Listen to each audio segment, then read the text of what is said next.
عزت قال اللہ سبحانہ وتعالی بسم اللہ الرحمن الرحیم وتعز من تشاء وتذل من تشاء بیدک الخیر صلی اللہ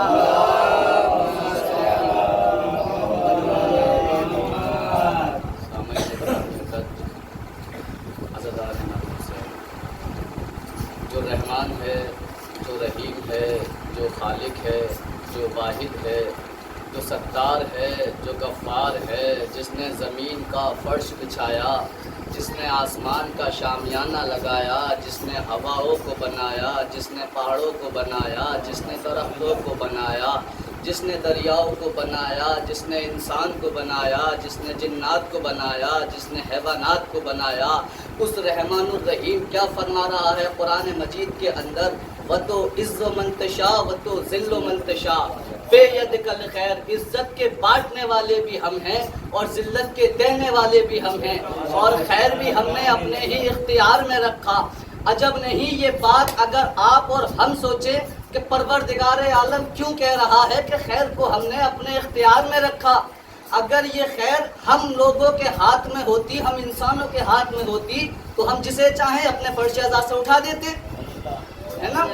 ہم جسے چاہیں آگے آگے بٹھا دیتے، لیکن نہیں، وہ رحمان ہے، وہ عادل ہے، وہ ستار ہے، وہ غفار ہے۔ اسی لیے وہ اللہ فرما رہا ہے کہ وَتُعِزُّ مَن تَشَاءُ وَتُذِلُّ مَن تَشَاءُ بِیَدِکَ الْخَیر۔ ہم ہی عزت کے بانٹنے والے ہیں، ہم ہی ذلت کے بانٹنے والے ہیں۔ عزت اور ذلت کوئی انسان یہ نہ سوچے کہ ہمارے ہاتھ میں ہے، نہیں، یہ عزائے فرش حسین ہے۔ امام حسین علیہ السلام، یہاں پہ امام حسین علیہ السلام کا سوگ منایا جا رہا ہے، تو یہاں پہ باخلوص پرخلوص آئیے اور بہترین طریقے سے باوضو ہو کر کے اس فرش اعضاء پہ آنا چاہیے ہمیں۔ اس فرش اعضاء کی میں آپ کو اہمیت بتاتا ہوں، ایک فقرہ عرض کرتا ہوں، مل جل کر آواز بلند درود پڑھیں آپ حضرات۔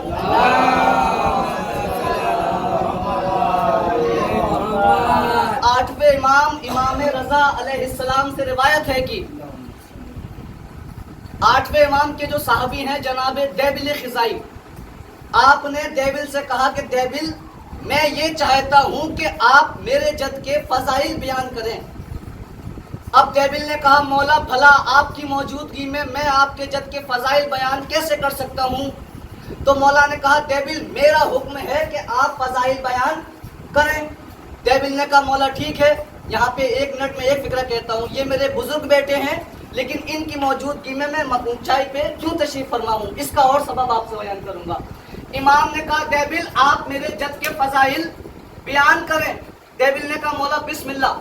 اب دیبل کھڑے ہوئے اور ہاتھوں کو جوڑا اور دیبل کہتے ہیں بسم اللہ الرحمن الرحیم۔ مولا نے کہا نہیں دیبل، کہا مولا کیوں؟ کہا بلندی پہ جائیں، اس وجہ سے ہم مولوی، ہم ذاکر، ہم خطیب بلندی پہ ہوتے ہیں۔ خطبہ جمعہ میں بھی آپ نے دیکھا ہوگا پیش امام منبر پہ جا کے خطبہ جمعہ پیش کرتا ہے، اسی سبب ہے یہ، کیونکہ جب اہل بیت کا یا اللہ کا ذکر ہونا چاہیے تو بلندی سے ہونا چاہیے، چونکہ یہ عظیم نام ہے، اس بنا پہ۔ اب دیبل نے کہا بسم اللہ الرحمن الرحیم۔ مولا نے کہا دیبل رکو، دیبل کہو فاتحہ۔ اب دیبل نے کہا مولا فاتحہ۔ بندوں نے فاتحہ پڑھی۔ اچھا میں ایک چیز اور بتاتا چلوں، فاتحہ جو ہوتی ہے 2 قسم کی ہوتی ہے، نہایت توجہ رہے گی۔ یہ جو فاتحہ ہوتی ہے یہ 2 طریقے کی فاتحہ ہوتی ہے۔ ایک فاتحہ ہوتی ہے یہ ہم مردوں کے لیے، ہم کوئی مر جاتے ہیں تو ہم کہتے ہیں بھیا 1 مرتبہ الحمد اور 3 مرتبہ سورہ قل کی تلاوت کر کے فلاں ابن فلاں کو وصال کر دیں۔ اور لیکن دوسری فاتحہ جو ہوتی ہے اولیاء کی، انبیاء کی، نبیوں کی اور اماموں کی، ان سب کے لیے بھی یہ فاتحہ ہوتی ہے۔ تو یہ جو فاتحہ ہوتی ہے اس میں کیا پڑھا جاتا ہے؟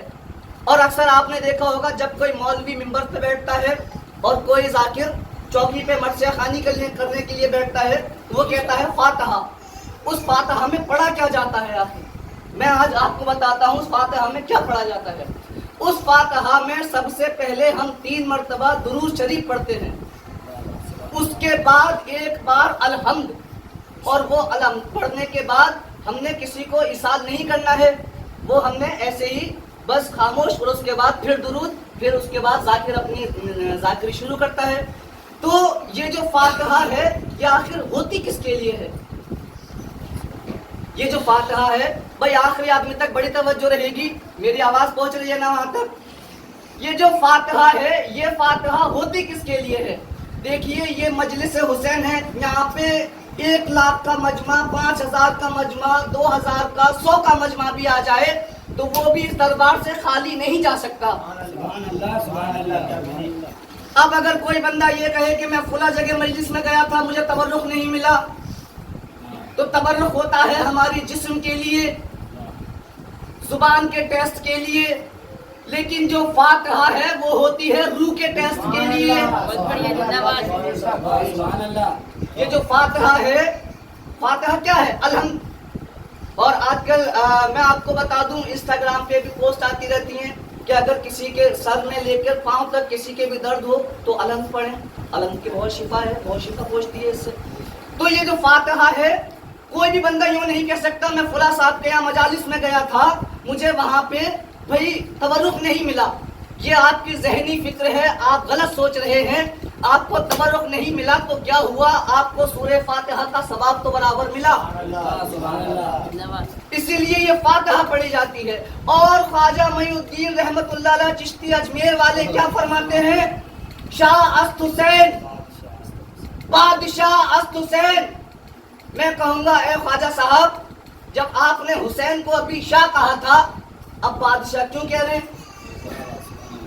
تو جواب آئے گا نادان آپ کیا جانو، ذرا لغت کو اٹھاؤ اور پڑھو۔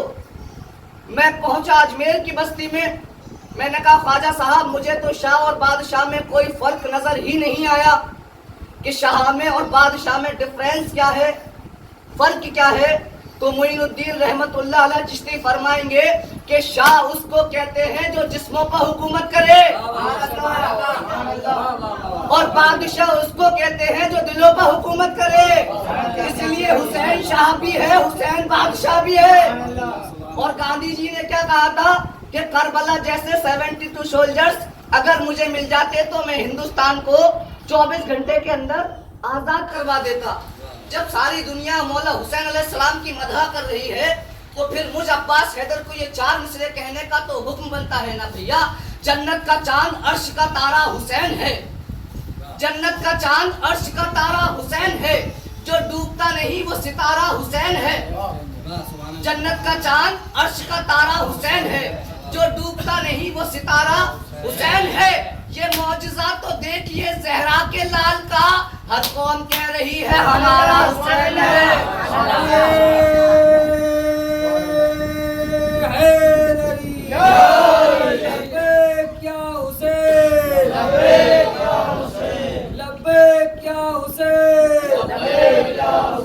لبیک یا شہید، لبیک یا غریب، لبیک یا غریب، نعرے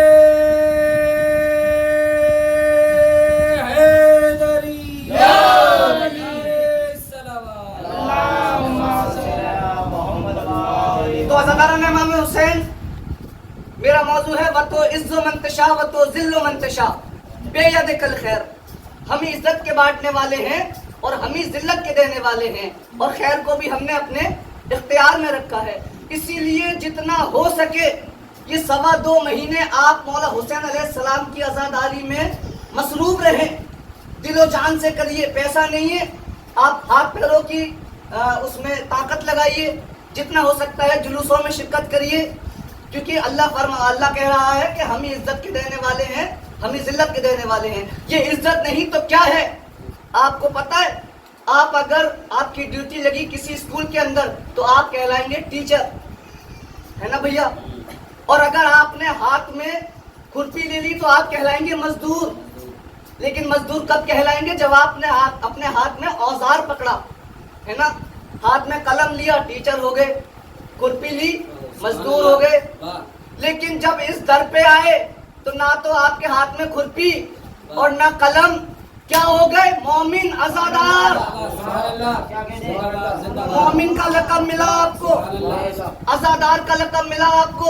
آپ جب گلیوں میں سے گزریں گے لوگ کہیں گے یہ عشق حسین کا چاہنے والا جا رہا ہے نا؟ تو یہ ہے وَتُو عِزُّ مَن تَشَاءُ وَتُو ذِلُّ مَن تَشَاءُ بِیَدِکَ الْخَیْرُ. ہم عزت کے دینے والے ہیں, ہم ذلت کے دینے والے ہیں. دیکھا ہے آپ نے جمعہ کی نماز کے بعد تمام مومنین جب جمعہ سے نماز پڑھ کر مسجد سے باہر آتے ہیں, کتنے لوگ کہتے ہیں السلام علیکم بھیا, عزت, کیونکہ آپ اللہ کے گھر سے آ رہے ہیں. اگر آپ سنیما ہال سے آئیں گے سب کہیں گے لا حول ولا قوت, ہے نا. اس لیے اس دنیا سے بچیے اور جتنا ہو سکتا ہے اپنے اعمالوں کو سدھاریے, چونکہ آپ کو قبر میں یہ سنیما ہال, یہ موبائل, یہ آپ کے ساتھ نہیں جائیں گے, ہے نا. صرف نماز اور روزہ اور آپ کے جو اعمال ہوں گے وہی آپ کے ساتھ جائیں گے. اس فرش عذاب پہ آئیے تو باوضو آئیے, چونکہ یہاں پہ ہمارا عقیدہ ہے کہ معصومین تشریف لے کر کے آتے ہیں. اور آپ بتائیے, آپ اگر کسی بڑے پروفیسر یا کسی آفیسر کے سامنے جائیں تو ہاتھوں کو باندھ کر کھڑے ہو جاتے ہیں. اس کے سامنے مجال نہیں آپ ایک لفظ اس سے اونچا بول جائیں گے. کیوں؟ کیونکہ آپ کو ڈر ہے اس کا جو آپ کی حکومت کو چلا رہا ہے. لیکن ذرا سوچئے وہ رحمان الرحیم کا ڈر کیجئے جو پوری کائنات کو چلا رہا ہے. کبھی آپ نے غور و فکر کیا ہے وہ کتنا بڑا عادل ہے, وہ کتنا بڑا رحیم ہے, رحم کرنے والا ہے, کہ جو کہ ایک پتھر کے نیچے دبی ہوئی چیٹی کو بھی رزق دیتا ہے, اور جو سمندر کے اندر کنٹلوں گوشت مچھلی کھا جاتی ہے اس کو بھی رزق دیتا ہے. اس کا وعدہ ہے کہ میں بھوکا اٹھاتا ضرور ہوں لیکن سلاتا نہیں ہوں. لیکن یہ اب ہماری خود کمزوری ہو گئی ہے کہ ہم بھوکے سوتے ہیں, کیونکہ ہم نے حرام کاموں پہ عمل اختیار کر لیا. کبھی ہم نے دیکھا ہے, ہم نے غور و فکر کیا ہے, صلوات پڑھیں مل جل کر آواز